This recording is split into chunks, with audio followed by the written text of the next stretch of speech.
Bueno, bueno, ya que vimos el video, que justamente salió ayer por pura casualidad, eh, pero bueno, siempre hablo yo de la Guinness cuando vemos la distribución T-Student. Además, ustedes vieron que era una persona de 23 años trabajando en una cervecería, ¿no?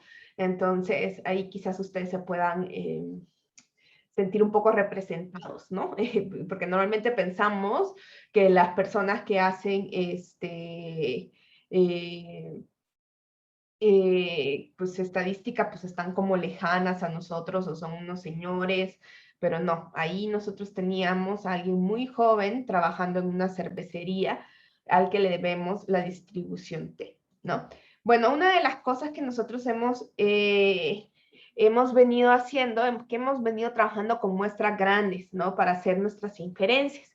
Y yo les dije que íbamos a usar también la distribución T. Incluso cuando nosotros hicimos ese pequeño ejercicio en R, eh, ahí venía un t-test, ¿no? Yo les dije, esto es como un gran spoiler de todo lo que vamos a poder hacer con la inferencia.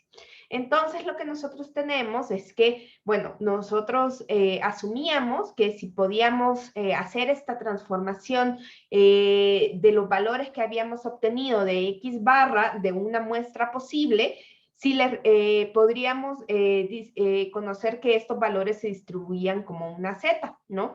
Entonces, nosotros pues decíamos, bueno, si lo paso a valores estandarizados, entonces yo sé que puedo obtener cierto intervalo de confianza y entonces vamos a poder trabajar con ello, ¿no?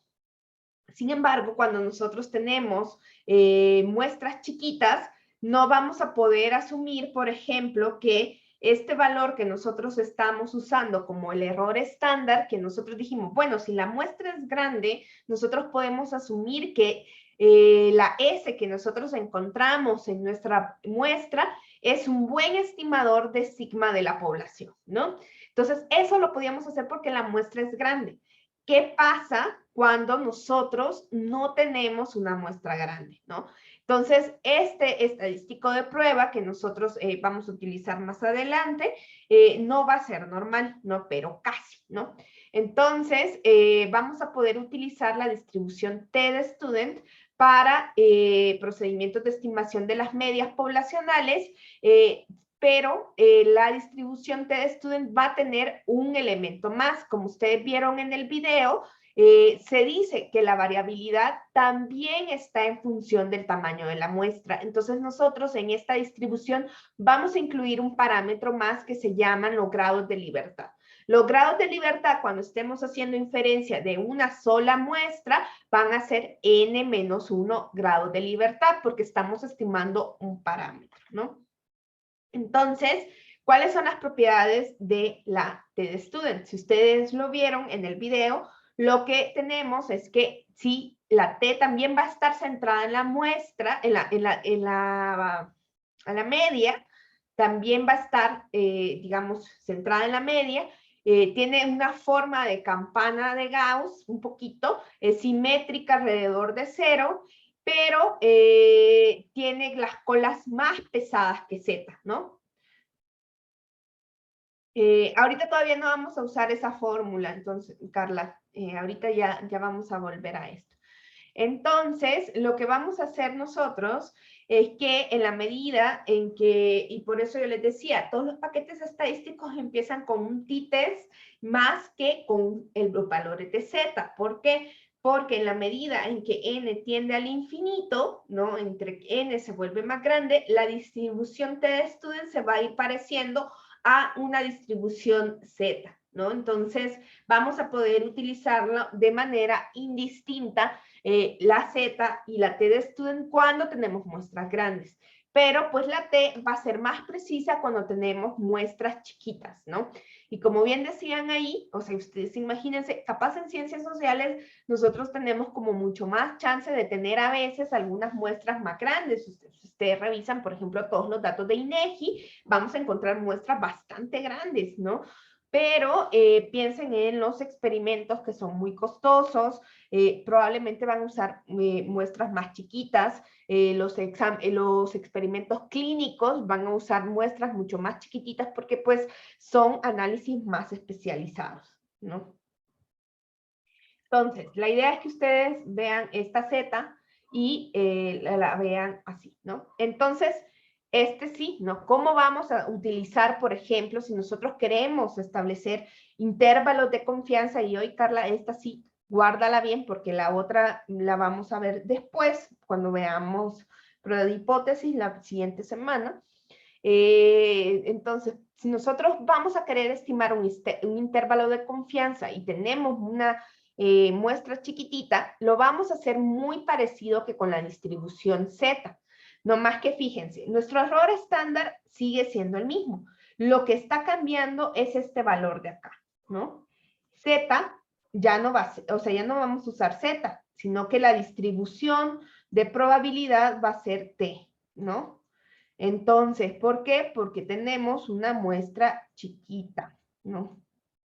Entonces vamos a igual tener un Z asociado a nuestros niveles de confianza y por tanto de alfa, ¿no? Donde nosotros vamos a poder encontrar estos intervalos de confianza, ¿no? Entonces tenemos una distribución más, una distribución que se parece mucho, mucho, mucho a la Z, pero tiene sus diferencias, ¿no? Entonces, una de las cosas importantes de la distribución TD-Student es que vamos a tener los grados de libertad. GL le llamamos grados de libertad y viene y es una función de el tamaño de la muestra, ¿no? Entonces, el tamaño de la muestra me va a dar cierta variabilidad en mis distribuciones. O sea que para que yo sepa cómo se ve una distribución T, necesito saber la desviación estándar, necesito saber el valor de la media, o sea, esto es igual que la normal,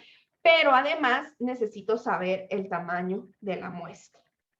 Voy a lanzar una pequeña encuesta para ver si esto quedó claro y ya nos vamos a ir a nuestros Exceles a hacer un ejemplo.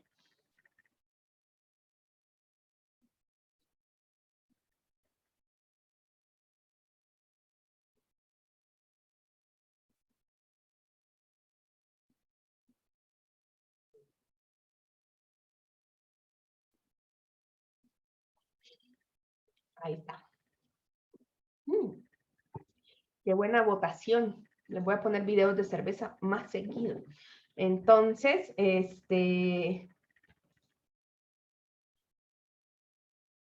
a ver, supongamos que tenemos esta muestra, ¿no?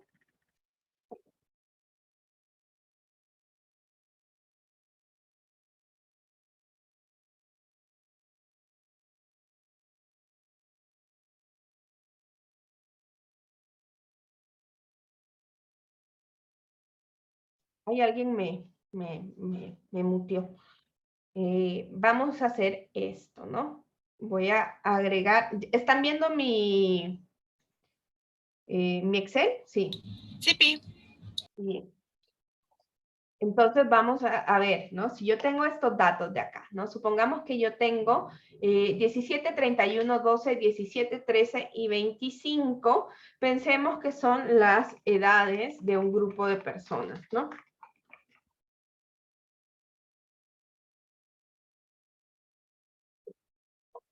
Entonces vamos a querer hacer una estimación del 95% de confianza de la edad, ¿no?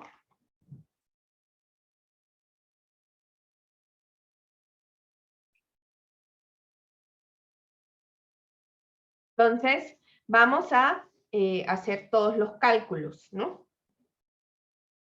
Me voy a traer también mi bonita...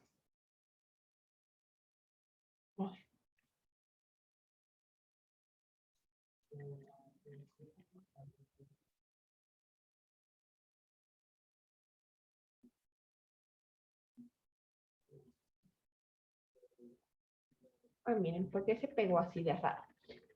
Entonces, si ustedes se acuerdan, nosotros teníamos acá esta distribución, ¿no?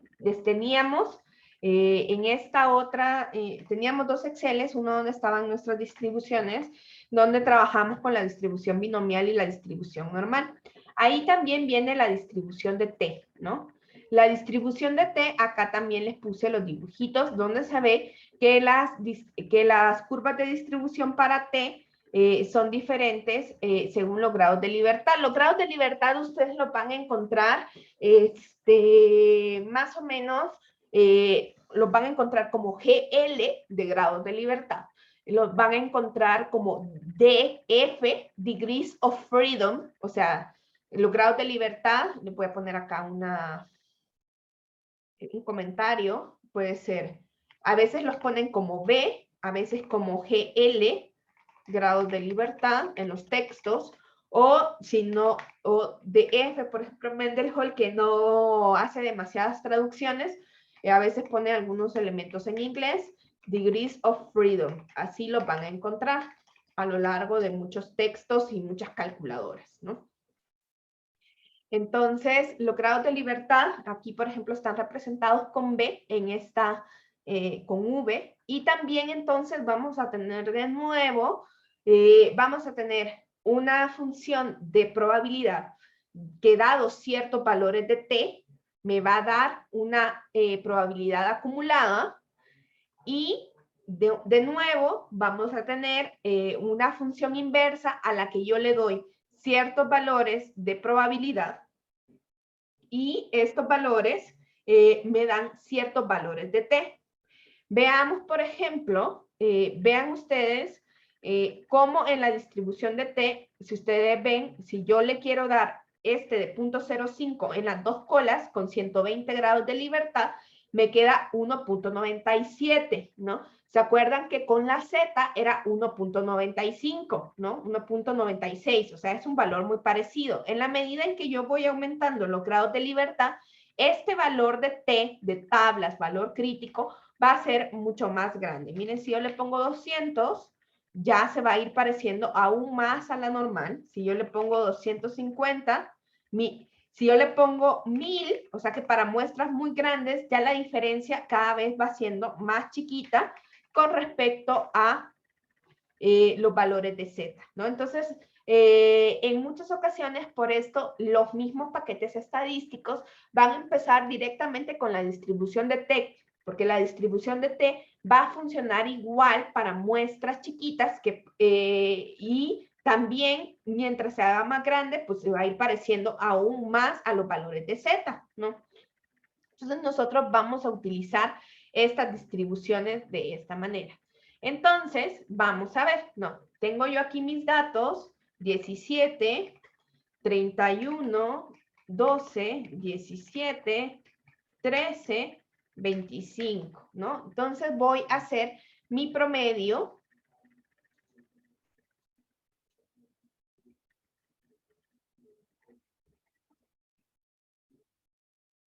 Porque la fórmula...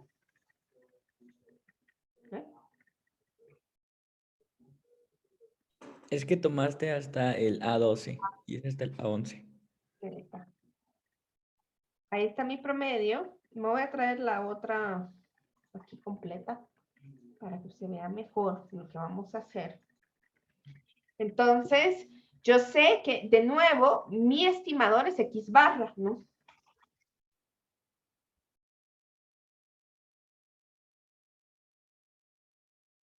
Lo que cambia, y si ven, mi error estándar va a seguir siendo igual. Entonces, para mi error estándar, necesito S y necesito N, ¿no? Tengo 1, 2, 3, 4, 5, 6. Mi N6 y mi S va a ser la desviación estándar, ¿no?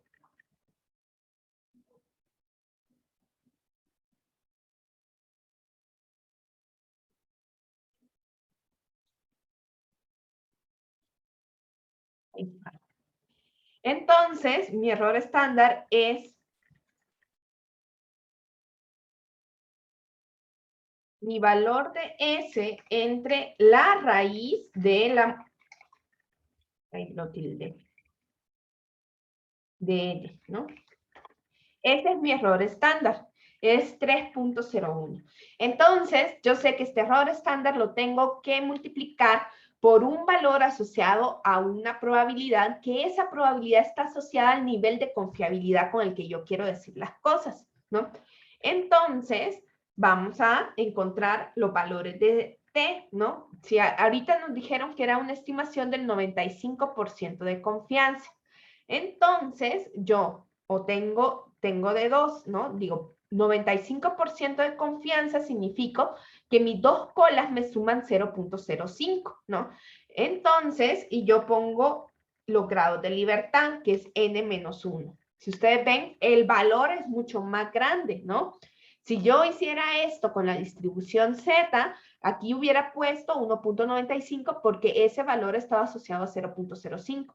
Hoy, cuando introducimos este valor de los grados de libertad, nosotros tenemos que esto cambia. Adriana nos pregunta si los grados de libertad son como el margen de error de las estimaciones.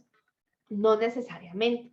Los grados de libertad tienen que ver con el tamaño de la muestra y, digamos, los valores que yo estoy perdiendo por calcular un parámetro. Normalmente, nosotros vamos perdiendo un grado de libertad de acuerdo al número de parámetros que estamos estimando. Por ejemplo, nosotros aquí estamos estimando un solo parámetro que es una media poblacional, ¿no? Entonces, nuestro grado de libertad es n-1. Cuando veamos ahorita y después la diferencia de medias, nos vamos a dar cuenta que vamos a tener que decir n-2. Entonces, tiene que ver más con el número de parámetros que estamos estimando y eso sí, los grados de libertad juegan un papel en esta nueva función de probabilidad que ya no solo depende de mu y de la desviación estándar, sino que también depende del tamaño de la muestra. Eso es como lo importante. O sea que hoy ya no solo depende del valor de mu y del valor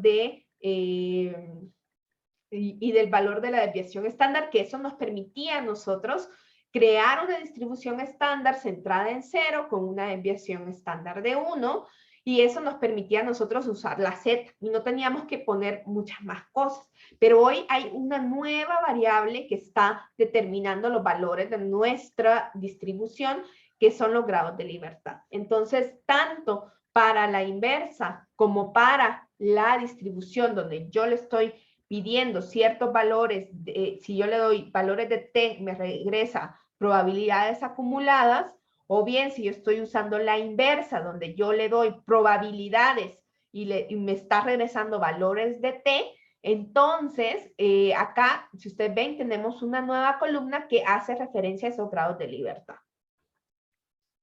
Entonces, digamos, son parte, porque a partir de los grados de libertad, yo obtengo valores de T, ¿no? Entre menos tenga valores entre mis grados de libertad sean más pequeñitos, mis valores T van a ser más grandes, ¿sí? Entonces, digamos, entonces como que sí y no, Adriana, más o menos, porque los grados de libertad van a estar definiendo el valor de T, que el valor de T es parte del margen de error de las estimaciones. Entonces sí juegan un papel, pero digamos, son una variable más que hace referencia a que si nosotros tenemos muestras más grandes, los valores de T van a ser más pequeños y si tenemos variables, digamos, o sea, como que estamos compensando, ¿no? Porque nosotros cuando vemos esta distribución de acá, ¿no? Si nosotros tenemos un número infinito, ustedes ven que las colas se van haciendo menos pesadas. En la medida en que nosotros tenemos grados de libertad más pequeños, las colas se van haciendo mucho más anchas. Entonces, si esto se está haciendo mucho más ancho, significa que, por ejemplo, la probabilidad que se acumula va a necesitar más valores para acumular lo mismo, ¿no? O sea, si el punto 5, yo como está más pesada, ¿no? Entonces, quiero dibujarlo acá. Ahí está. No. O sea, que si ustedes acumulan, por ejemplo, en esta de acá, voy a pintar esta. Ahí. Entonces, si yo quiero acumular acá, por ejemplo, si yo quiero acumular un punto 5, probablemente yo voy a acumular hasta acá, ¿no? Ahí más o menos debe estar el 1.96, ¿no? Aquí estoy con mi alfa medios y entonces acumulo acá, ¿no? ¿Sí? Ahí acumulo mi alfa medios de 0.025, por ejemplo, ¿sí? Pero si yo tengo una muestra más chiquita,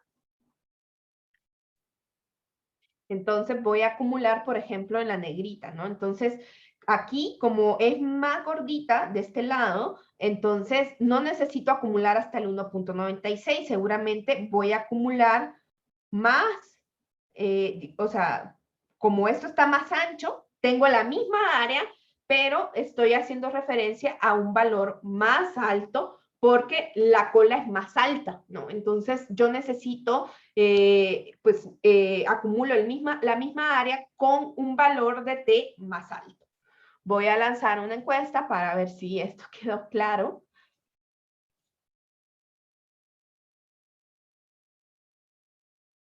Eso es lo que decimos cuando las colas están pesadas, ¿no?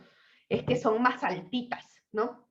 Entonces, al ser más altas, pues van a acumular, si nosotros lo vemos en términos de área, pues no necesitamos volver tan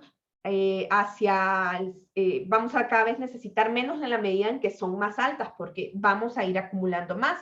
Digamos que acá voy a ponerlo de otro color. ¿Ustedes ven esta diferencia de acá?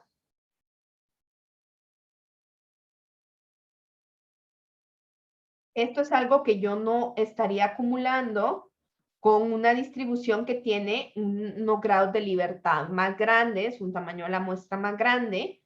Esto es lo que a mí me hace falta. Entonces yo voy a tener que poner esta área como por acá, ¿no? Entonces, porque yo estoy con menos áreas, ¿no? Entonces, por eso es que los valores de T van a ser más grandes en la medida que el tamaño de la muestra es más chiquita, porque cada vez que la muestra es más chiquita, las colas son más altas. Entonces, si las colas son más altas, yo necesito acumular hasta valores más altos de T para obtener la misma área. O sea, nosotros cuando vemos una distribución de probabilidad, todas las áreas debajo de la curva miden lo mismo, 1, ¿no? Eso es algo que aprendimos en las primeras clases de modelos de probabilidad, que decíamos, bueno, es que es un modelo de probabilidad porque todo me suma 1, ¿no? Entonces, si nosotros vemos unas distribuciones, si una es más alta, entonces tiene que ser más chatita, ¿no? Porque toda el área debajo de la curva suma 1, ¿no? Entonces, cuando nosotros estamos trabajando con la distribución T, nosotros tenemos una curva más achatada y con las colas más altitas. Entonces, eso nos va a llevar a valores más grandes de nuestra confiabilidad. Y probablemente esto también tenga que ver con que vamos a tener intervalos de confianza un poco más amplios. Voy a borrar esto de acá. Y tengo 3 no. Si me pueden comentar en los chats si esto sigue sucediendo.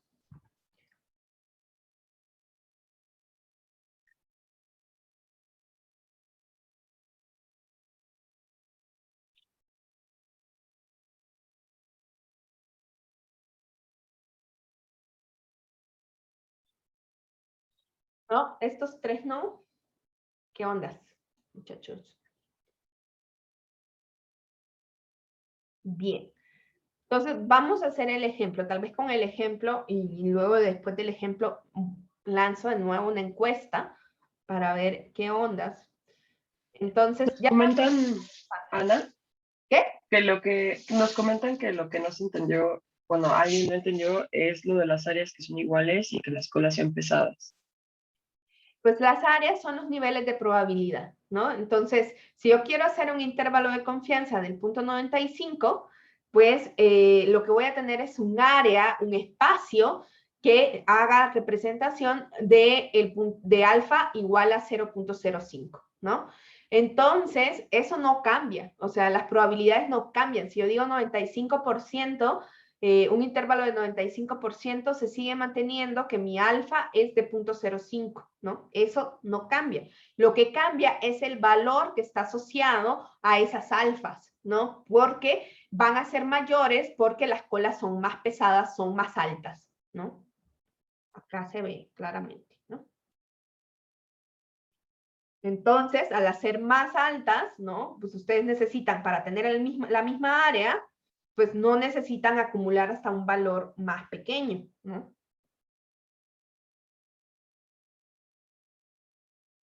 Entonces, vamos a encontrar hoy el valor de T asociado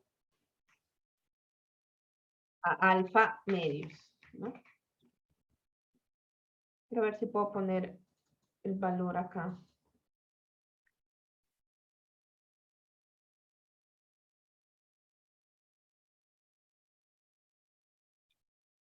No. Pues lo voy a tener que poner así. El T de alfa medios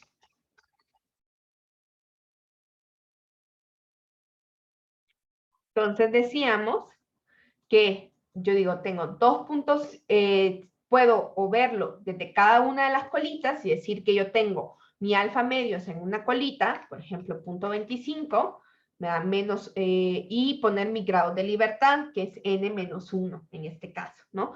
Entonces, ustedes ven que o tengo dos, cada una de las colitas, puedo sacar cada uno de los valores de las colitas,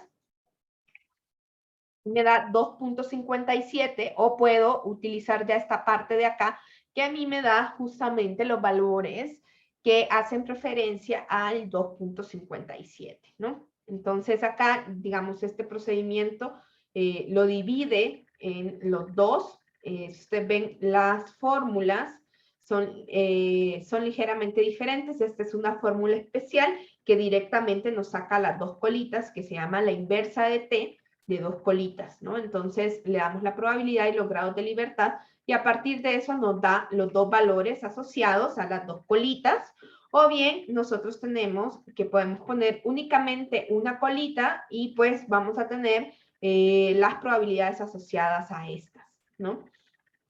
Acá simplemente sí le dividimos entre 1 para obtener este valor, porque las funciones en Excel también solo están acumulando de izquierda a derecha, ¿no? Vimos que eso era algo que se hacía de la misma manera, ¿no? Si ustedes acá aquí también hay una distribución de T, pero van a ver que el problema con esta distribución de T es que primero, no hay inversa, ¿no? O sea, como que no hay, no hay distribución de T, solo está la inversa. Y entonces está como muy hecha para intervalos de confianza. Por eso esta no se las puse, pero, y si ustedes ven, pues aquí no hay cosas. Y si ustedes en algún momento de la vida pudieron usar la distribución de T con tablas, me imagino que se dieron cuenta que esa distribución era una tabla un poco más compleja porque lo que necesitábamos era incluir ciertos valores fijos de los grados de libertad y ciertos valores fijos de las probabilidades. Entonces, por ejemplo, acá nosotros solo vamos a poner esto y nos da solo un valor de T, ¿no? Pongo los grados de libertad 5 y si ustedes ven aquí no puedo preguntarle, por ejemplo, un intervalo de confianza del 98%, todas esas cosas no las puedo hacer acá. Así que por eso acá para la distribución T vamos a usar muchísimo más las funciones de Excel porque son un poco más libres y nos van a permitir encontrar otros tipos de intervalos, ¿no? Y también cuando nosotros hagamos, después que ya veamos prueba de hipótesis. Entonces, tengo mi valor de 2.571, ¿no? Y entonces voy a hacer de nuevo mi límite inferior mi límite superior. Entonces voy a decir, bueno, voy a multiplicar, entonces, el margen va a ser igual a el error estándar por el valor de t, y entonces, perdón. Y entonces a este valor yo le voy a sumar y a restar mi límite inferior, ¿no? Entonces, esto es el margen, que es justamente la multiplicación del valor de t asociado a alfa medios por el error estándar. Si ustedes ven, el error estándar lo seguimos calculando igual, pero al tener una muestra chiquita, hoy lo que sabemos nosotros es que no podemos usar la distribución normal, sino que vamos a utilizar la distribución t, ¿sí? Es muy parecido el proceso, no más que hoy los valores de t van a cambiar también en términos del tamaño de la muestra.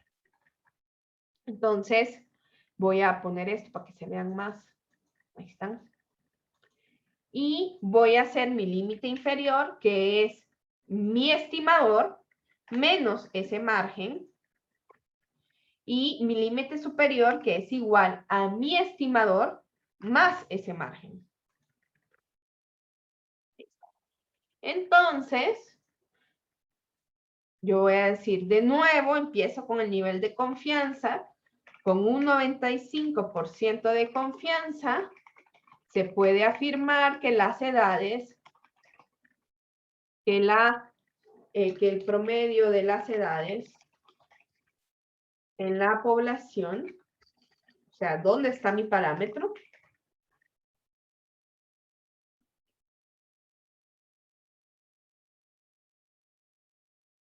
Está entre 11.41 y 26.92 años, ¿no? Si ustedes ven, acuérdense siempre, tenemos que retomar la unidad de análisis y la unidad de medida para hacer nuestra interpretación. Y pongo edades, que estoy midiendo edades, y aquí pongo la unidad de medida porque estoy con esto. Para proporciones no hay ningún procedimiento que nos permita hacer esto de esta manera, más que quizás podernos ir con la binomial. En el caso de R, en R automáticamente utiliza la binomial para hacer las estimaciones de proporciones, a pesar de que cuando tenemos muestras grandes nosotros podemos utilizar los valores de Z, ¿no? Entonces, ¿cuándo vamos a utilizar la distribución T? Cuando tenemos muestras chiquitas. ¿Y cuál va a ser la diferencia de la distribución de T con la distribución de Z? Es que los valores de T también dependen del tamaño de la muestra, ¿no? Entonces, tenemos que alimentar a nuestras funciones ya no únicamente con valores asociados a probabilidades y que nos daban valores estandarizados, sino que vamos a tener que también alimentarlos de los grados de libertad, que en este caso los grados de libertad van a ser n-1, porque estamos estimando un solo parámetro. Voy a lanzar de nuevo una encuesta para ver si estos tres no.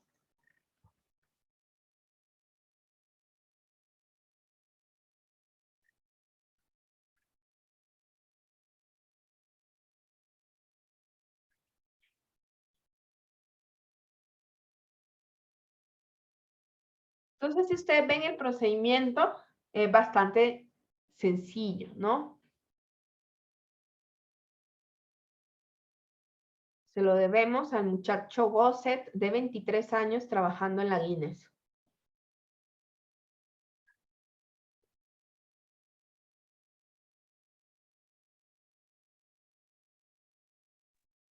Profa, la verdad es que yo me perdí un poco con lo del límite inferior y superior. Estoy haciendo lo mismo que hicimos con la media, ¿no? Acuérdense que nosotros en una estimación por intervalo, pues necesitamos encontrar el límite inferior y el límite superior. Simplemente estoy utilizando esta fórmula de acá y le estoy restando para encontrar el límite inferior y le estoy sumando para encontrar el límite superior. Nos preguntan si las muestras deben ser de n menos 30. No. Pues sí, para las t-student. Sí. vamos a considerar nosotros en esta clase muestras pequeñas menores de 30. Recuerden ustedes que también lo que vamos a tener en otras ocasiones es que esto va a depender según el investigador, ¿no? Hay personas que asumen que las muestras grandes son a partir de 120 y otros a partir de 30. Nosotros en esta clase vamos a utilizar el valor de 30, pero eso no significa que no podamos utilizar los procedimientos de test student como muestras más grandes. Incluso, pues R, pues no nos pregunta, lo vamos a tener que hacer con las T. Es así.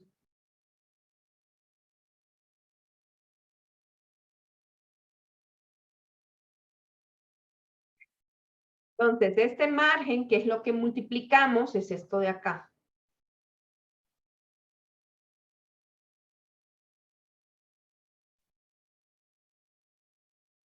Profesora, ¿y al margen no habría que sumarle el X barra?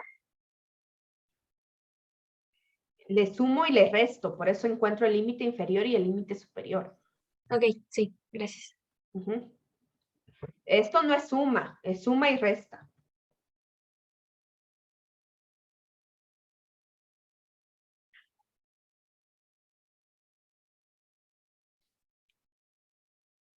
No es suma y resta. Entonces acuérdense que en general, o sea, seguimos manteniendo esta gran idea de que nosotros tenemos un estimador, más o menos una medida de confiabilidad asociada a un alfa medios, no más que hoy no es Z, y un error estándar.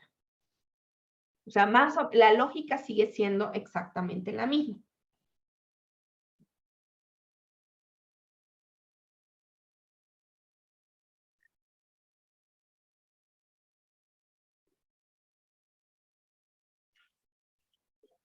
Entonces, cuando nosotros hacemos intervalos de confianza, vamos a encontrar un límite superior y un límite inferior.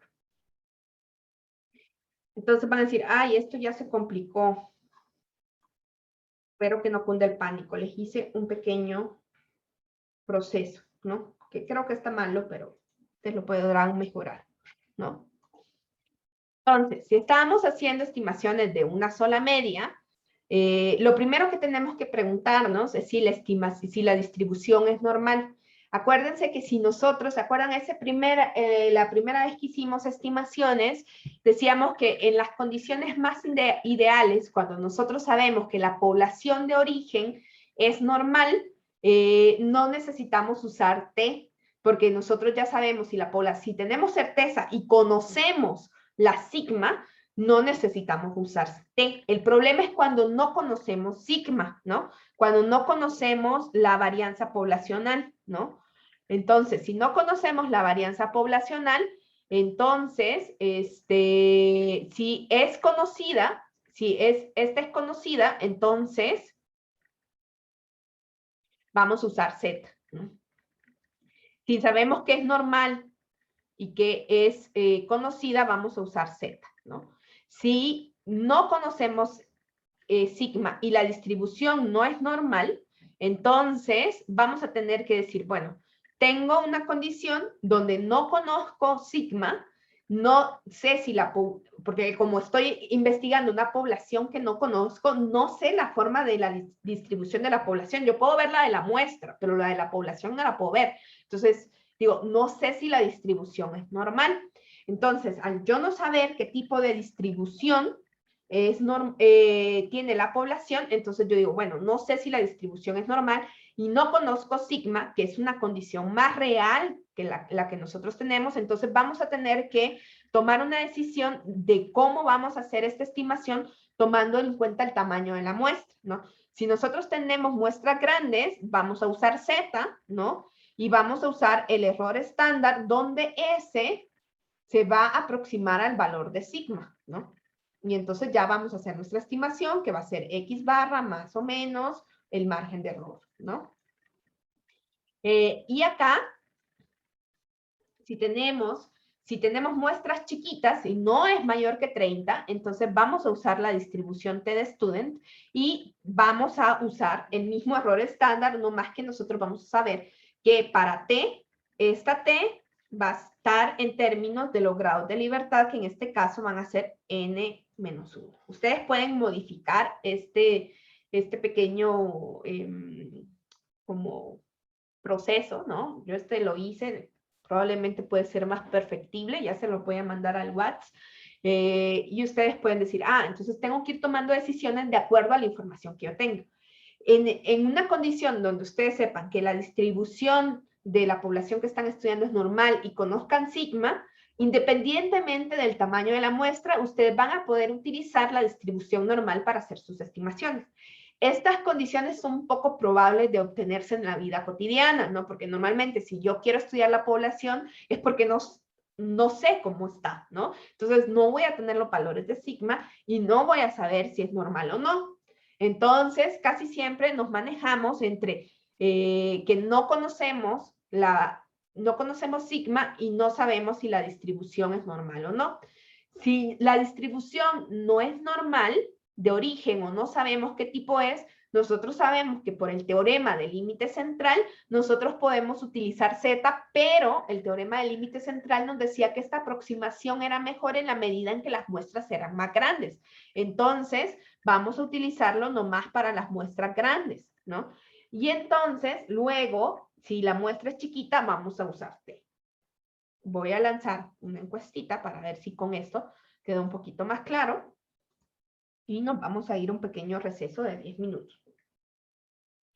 Y les voy a pegar esta imagen en el WhatsApp.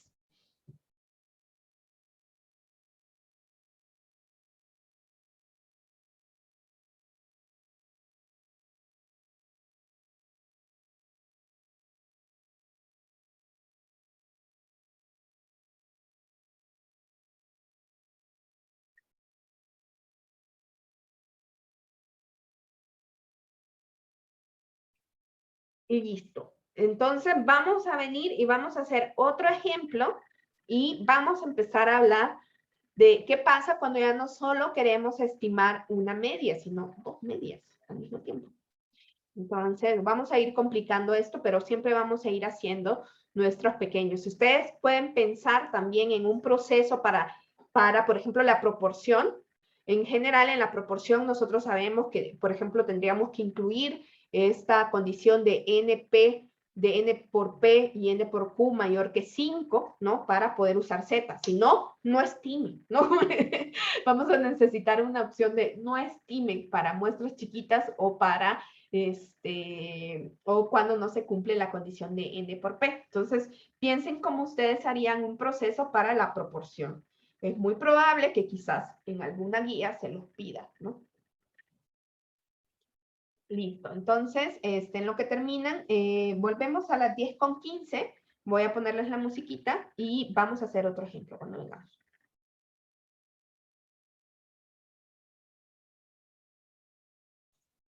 Bueno, vamos a continuar.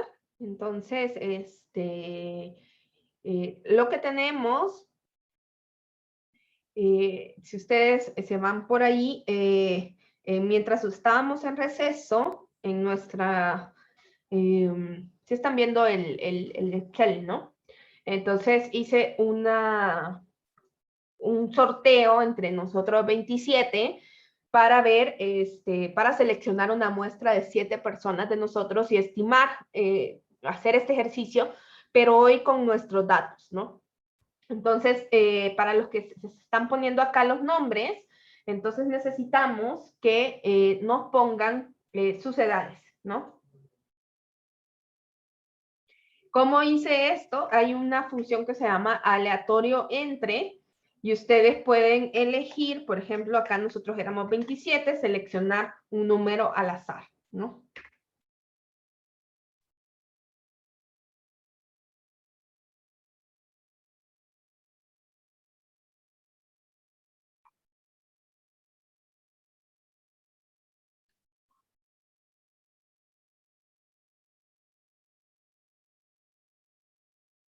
Si no lo pueden poner, nos pueden poner en el chat para que pongamos ahí sus,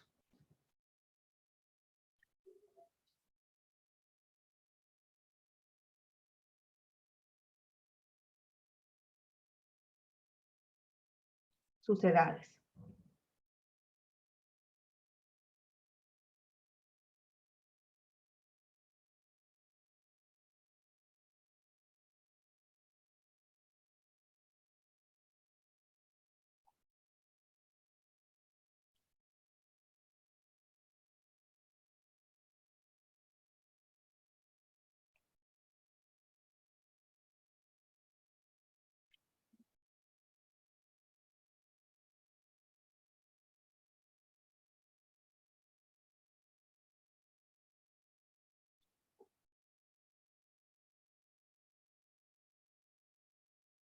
Y vamos, seleccionamos al azar. Cada uno fue seleccionado por un procedimiento aleatorio que realizó Excel para ver sus edades. Y ya vamos a hacer un intervalo de confianza para nosotros. Bueno, para ustedes. Si no pueden escribirlo en el Excel, pueden ponerlo en el chat y nosotros lo ponemos con gusto.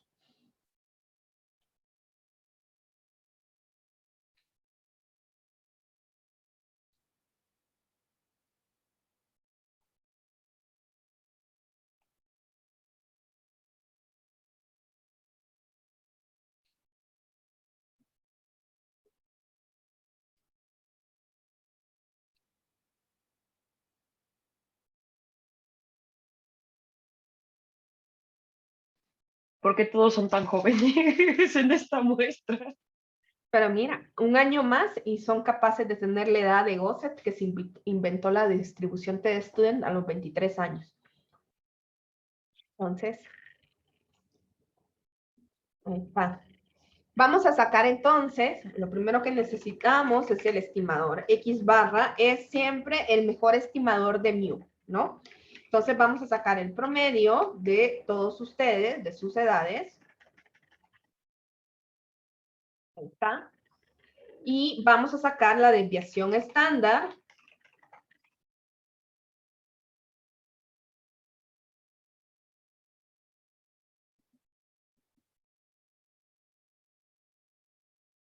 Es 0.95, hay poca variación entre ustedes, todos tienen más o menos la misma edad. Y nuestra N, ¿no? Nuestra N es de 7, ¿no? Entonces ya con eso nosotros podemos volver a utilizar esta función de acá, ¿no? Si ustedes ven, como hoy la N cambió, ya no tenemos 5 datos, o sea, no era como antes que la Z siempre iba a ser igual a ciertos niveles de probabilidad. Hoy, a pesar de que vamos a hacer el intervalo de confianza al mismo nivel de confianza, vamos a tener que encontrar un nuevo valor de T, T de alfa medios.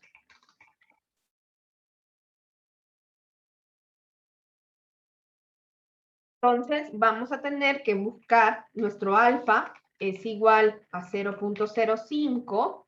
Nuestro intervalo de confianza es de 0.95 para saber qué vamos a poner. 95, ¿no? Y hicimos un 8. Entonces, nos vamos a ir a la función acá de la distribución T. Entonces, si ustedes se fijan, si yo tengo o pongo el alfa en las dos colitas o pongo en cada una de las colitas, esto no cambia. Pero mis grados de libertad sí cambian porque hoy tengo una cantidad diferente, ¿no? Entonces antes teníamos 6 y era n-1, entonces voy a escribir aquí. Mis grados de libertad van a ser n-1 y entonces van a ser igual a 6.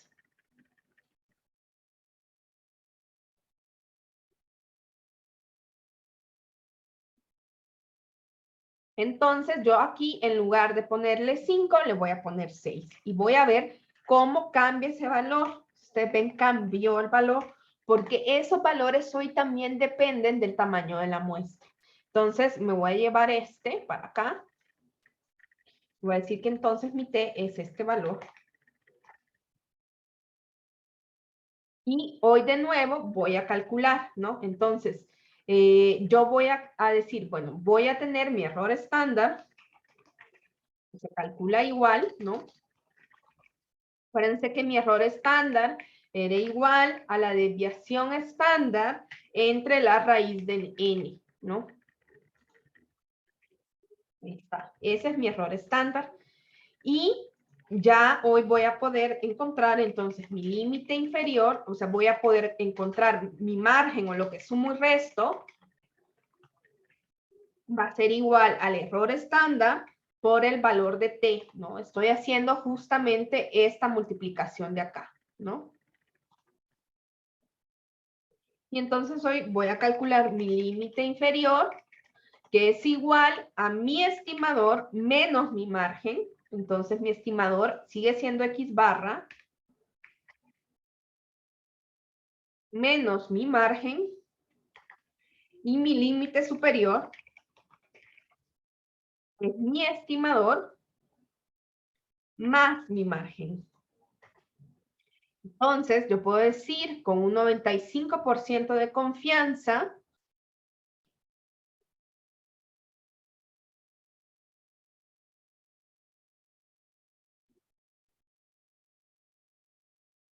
el promedio de la edad de los estudiantes de estadística aplicada a las ciencias sociales 2, creo que somos el grupo 01, está entre 19.83 y 21.59. ¿Sí?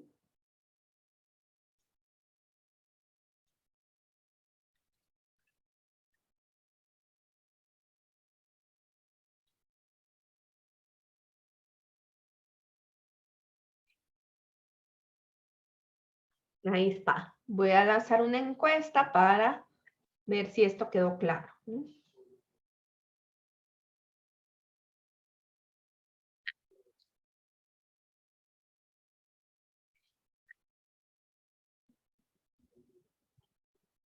Tengo por ahí un no.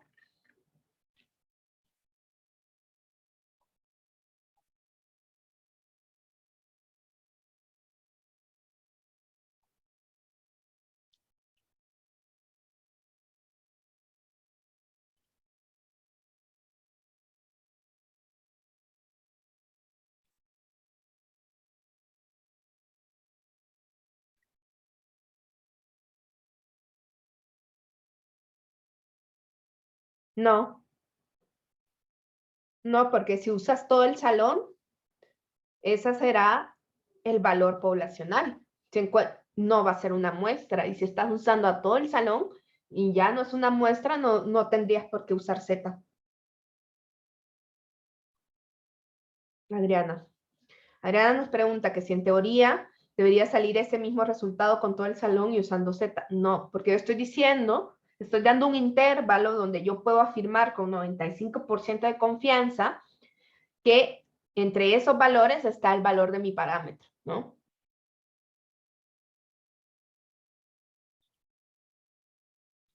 Por aquí en algún lado teníamos nuestro promedio de la edad sin mí, ¿no? No.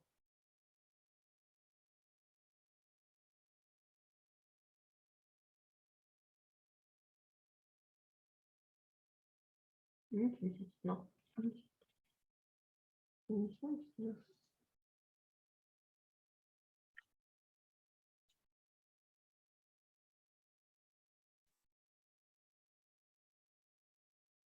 Acá teníamos nuestras edades, ¿no? Tendríamos que quitarnos a nosotros, pero más o menos por acá.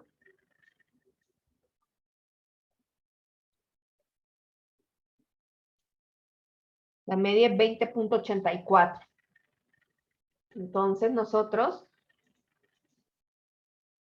mu es de 20.84 cuando sacamos en otras ocasiones. Entonces acá, sí, nuestro intervalo cacha el valor del parámetro, ¿no? Si estamos en ese universo donde escogimos la muestra, que sí cacha el parámetro. Acuérdense que cuando nosotros ponemos acá, podemos decir que en el 5% de las muestras posibles no cacharíamos al parámetro. Pero sí, estamos en un universo donde calculamos una muestra que sí cacha al parámetro, ¿no?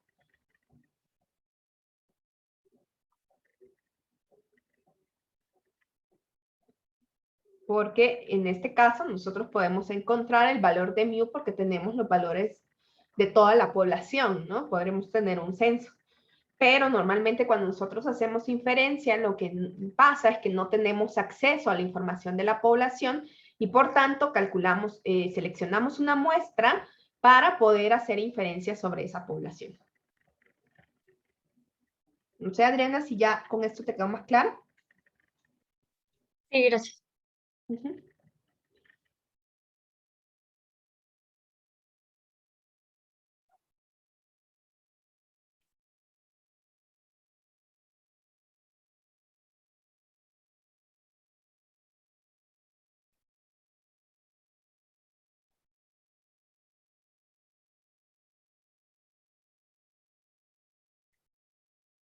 Listo.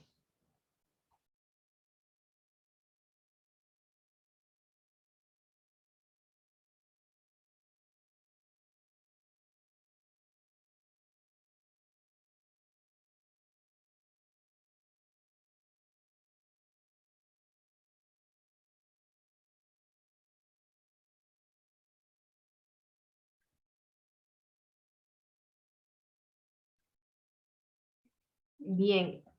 ¿Quién es este no? Por favor, díganme algo. Siento como psíquica. Tratando de adivinar cuál es el no. Entonces, si ven, el procedimiento, dice Daniel, no se ve tan difícil. No, simplemente estamos cambiando la distribución y vamos a ir viendo que en la medida en que nosotros vamos haciendo otras estimaciones, o sea, ustedes ahorita nos hemos quedado con la media y con la proporción, pero probablemente también vamos a querer saber, por ejemplo, hacer estimaciones de la varianza de una población y por tanto de la desviación estándar. Es posible también, no más que ya no vamos a ocupar la distribución T, sino que vamos a ocupar la distribución chi cuadrado. Si nosotros quisiéramos comparar varianzas, vamos a utilizar la distribución F, pero la lógica de sumar y restar contra un valor, esto se va a mantener. Lo que vamos a tener después es que otras distribuciones no van a ser tan simétricas como estas son fáciles porque lo que sumamos y restamos es del mismo valor, ¿sí? T es igual para el valor positivo y para el valor negativo, porque es una distribución simétrica y eso hace que todas las operaciones sean más fáciles. Pero después nos vamos a dar cuenta que no tanto. Bueno, entonces vamos a empezar en lo que nos queda un ratito a hablar de qué pasaría cuando nosotros queremos hacer inferencia, pero hoy, y de algo que vamos a querer usar muchísimo, es de la diferencia de dos medias, ¿no? A lo mejor a veces estamos interesados en comparar las medias de dos poblaciones. Y aquí Mendenhall nos dice, bueno, a lo mejor usted quiere comparar el promedio de crecimiento de las plantas alimentadas mediante dos nutrientes diferentes. Y yo le digo, señor Mendenhall, no me gusta ese ejemplo porque pues yo soy de ciencias sociales. A lo mejor yo quiero estudiar por el promedio de los ingresos, quiero hacer alguna estimación sobre la diferencia y quiero comparar el promedio de los ingresos entre hombres y mujeres. A lo mejor quiero comparar, en el caso de proporciones, quisiera comparar la intención de voto entre el área rural y el área urbana, ¿no? Cuando nosotros queremos hacer este tipo de comparaciones, vamos a hacer diferencia entre medias o diferencia entre proporciones. En el caso de la diferencia entre medias, nosotros vamos a pensar que cada grupo hace referencia a una población diferente. Si cada grupo es parte de una población distinta, entonces sus parámetros van a ser distintos. Entonces nosotros vamos a tener una muestra aleatoria que vamos a tomar de un grupo y una muestra aleatoria que vamos a tomar de otro grupo. Y a partir de eso, pues sabemos que si son de poblaciones diferentes, esa población va a tener una media y una varianza, y la población del segundo grupo también va a tener su media y su varianza. Y yo he tomado una muestra de cada uno de los grupos y voy a comparar si sus promedios son diferentes, ¿no? Entonces, vamos a tener lo mismo. ¿Cuál va a ser el mejor estimador de la diferencia de mu1 y mu2? La diferencia entre la mejor estimación de la diferencia de las diferencias en la población es la diferencia de las X bar, ¿sí? Entonces, de nuevo, yo voy a tener un estimador, X barra, la diferencia de X barra 1 con X barra 2 va a ser el mejor estimador de la diferencia de mu1 y mu2. Entonces, eso ya lo tenemos. Acuérdense que tenemos que saber cuál es el estimador, luego un valor de Z y luego un error estándar. Eso se sigue manteniendo, ¿no? Entonces, es bastante útil sacar la diferencia justamente porque yo puedo decir, bueno, ¿qué valor me va a interesar a mí? Donde mu1 menos mu2 es igual a 0. ¿Por qué va a ser esto tan importante? Porque miren, si yo muevo mi mu1, ¿verdad? Si esto está restando acá, lo puedo pasar sumando acá. Y el 0, como pues lo puedo omitir. Entonces, cuando yo tengo esta igualdad, la puedo escribir como mu1 menos mu2 igual a 0. Cuando dos cosas son iguales, si yo les resto uno a la otra, me queda 0. Entonces, veamos, si yo tengo mu1 menos mu2, y esto ya no es igual, sino que, por ejemplo, es menor a 0, ¿cuál va a ser mayor? ¿El 1 o el 2? Voy a hacer una encuesta, el sí es 1 y el no es 2. ¿Cuál es mayor ahí? Si esto se cumple. Que mu1 menos mu2 es menor que 0.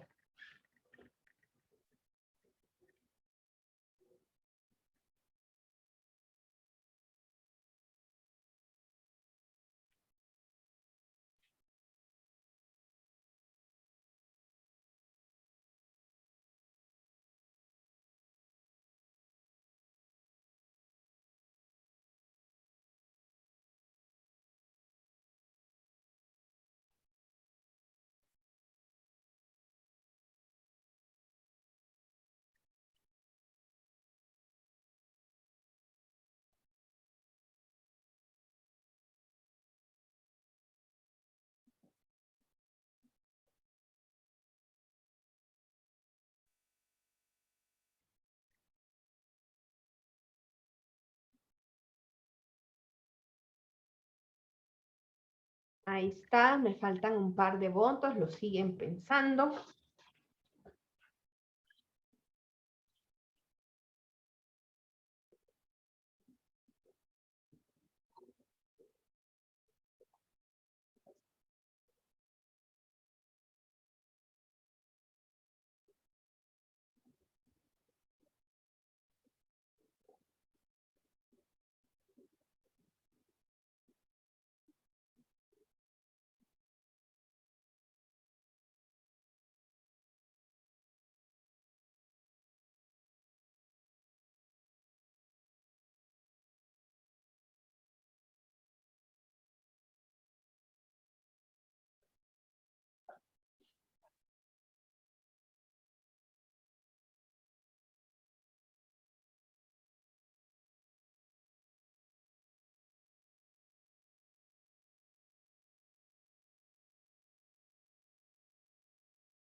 Ahí está, me faltan 3 votitos.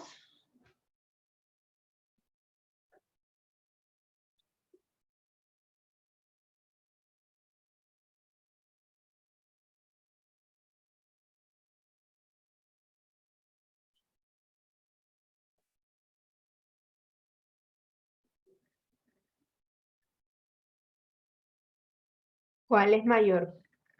Si la diferencia de mu1 con mu2 es menor que 0, ¿cuál será mayor? ¿mu1 o mu2?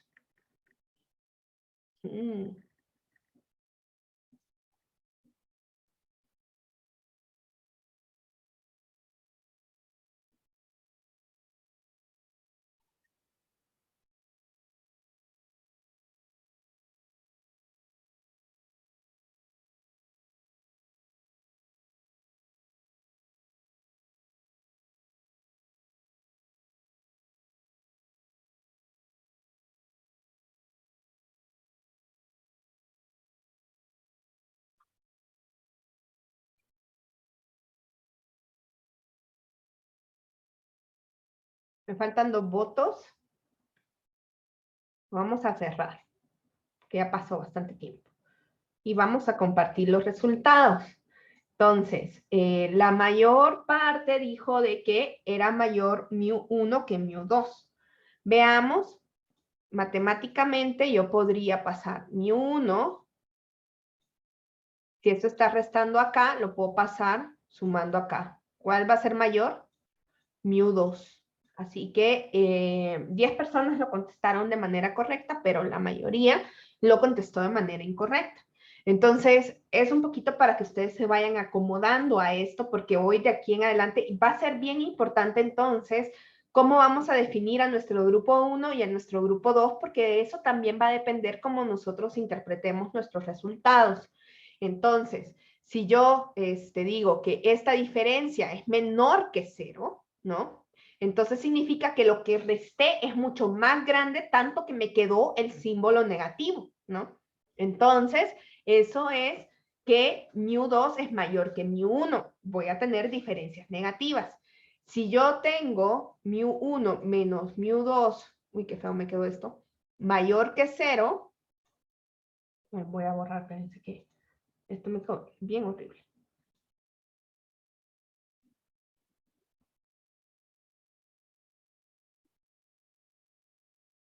Lo voy a poner acá. mu1 menos mu2, ¿sí?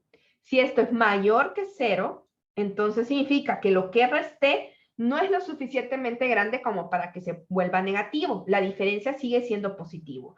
Y esto lo puedo ver claramente si yo muevo este para acá, mu1 va a ser mayor que 0. Entonces va a ser interesante que nosotros podamos hacer estimaciones de estas diferencias y ver esos intervalos de confianza de esas diferencias, si son realmente diferencias que siempre son estrictamente positivas o diferencias que son estrictamente negativas. Y nosotros vamos a tener que tener muchísimo, muchísimo cuidado de ver si el 0 es un valor probable para la estimación de esta diferencia de parámetros, ¿no? Si nosotros encontramos que 0 es un valor posible o nosotros con cierto nivel de confianza podemos saber que 0 es un valor que está en mi intervalo de confianza, entonces pues vamos a ver que quizás los promedios no son tan diferentes. Y en lugar de ser 2 poblaciones distintas, forman parte de una misma población, ¿sí? Es un poquito la lógica de lo que nos contaban de pues de los batches de cerveza, ¿no? Que era como decir, bueno, estas cervezas vienen del mismo batch o no, ¿sí? Ahí está. Maestra, ¿Sí? ahí anotó que M1 es mayor a 0, ¿no debería ser M1 mayor a M2? Sí, tienes toda la razón. Ahí está. ¿Sí? Entonces, esto es como el truquito de las diferencias, ¿no? Y es muy importante porque ese sentido a nosotros nos va a permitir decir cosas muy interesantes, ¿no? Es, por ejemplo, esto, ¿no? La diferencia de los ingresos es diferente entre hombres y mujeres, es diferente entre el área rural y urbana, es diferente, o sea, si nosotros tenemos 2 grupos, vamos a poder hacer estas operaciones, ¿no? Ya cuando tengamos más grupos vamos a necesitar hacer operaciones más complejas, pero sí vamos a poder hacer estimaciones también para grupos, pero eso lo veremos probablemente en estadística 3, no en estadística 2. No creo que nos quede tiempo.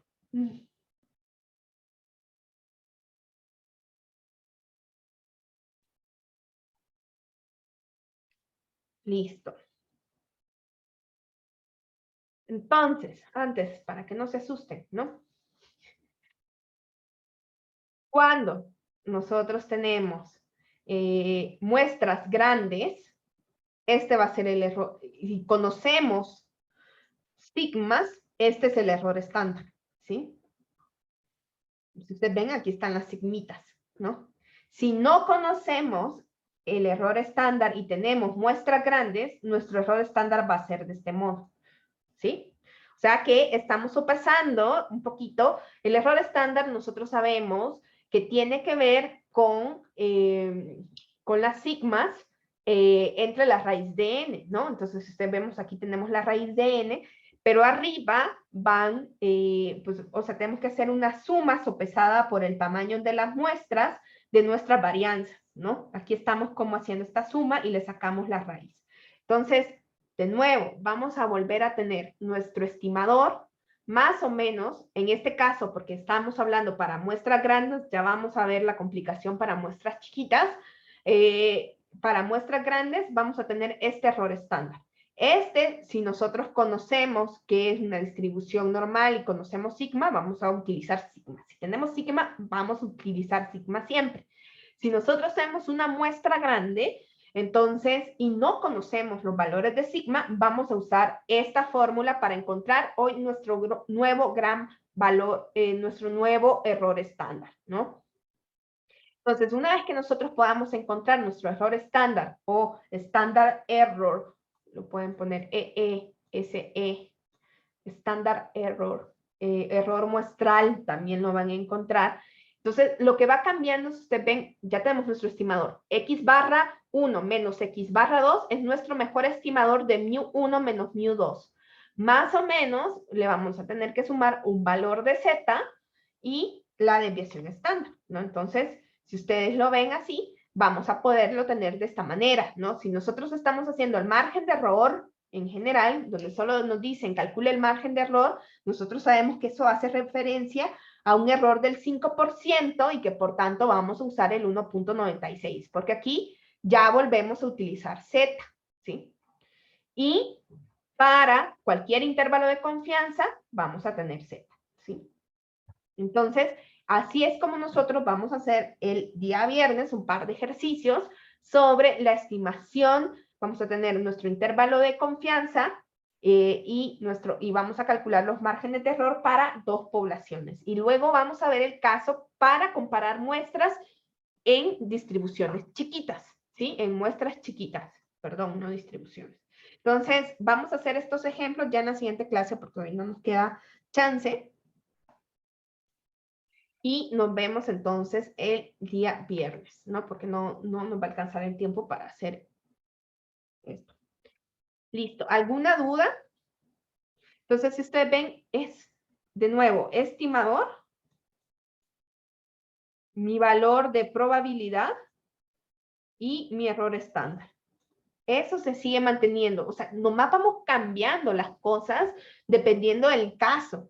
Pero la lógica sigue siendo la misma. Nosotros tenemos un estimador, el mejor estimador para nuestros parámetros. Entonces, el mejor estimador para mu1 menos mu2 es x barra 1 menos x barra 2. Una medida de probabilidad que hace referencia a o el margen de error o a la confianza con la que estamos haciendo nuestro intervalo y un error estándar. Voy a lanzar esta encuesta, pero hoy que diga si sí o si no entendieron, antes de irnos, y nos vemos el día viernes, muchachos.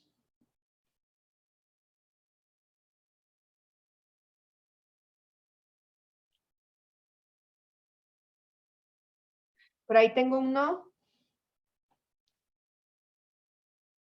Acuérdense de leer, ¿no? Yo sé que ustedes no están acostumbrados a leer en estadística, pero créanme que si leen Mendenhall, que si leen, Moore, pues casi que yo voy a ser un accesorio, ¿no? Si ustedes aprenden a leer en estadística, pues los profesores casi pueden hacer no uso de ellos, ¿no?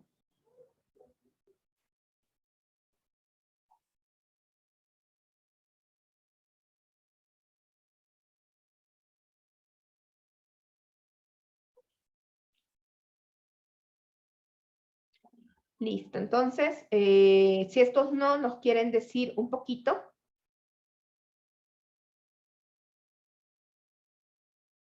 No veo nada en los chats ni en el WhatsApp.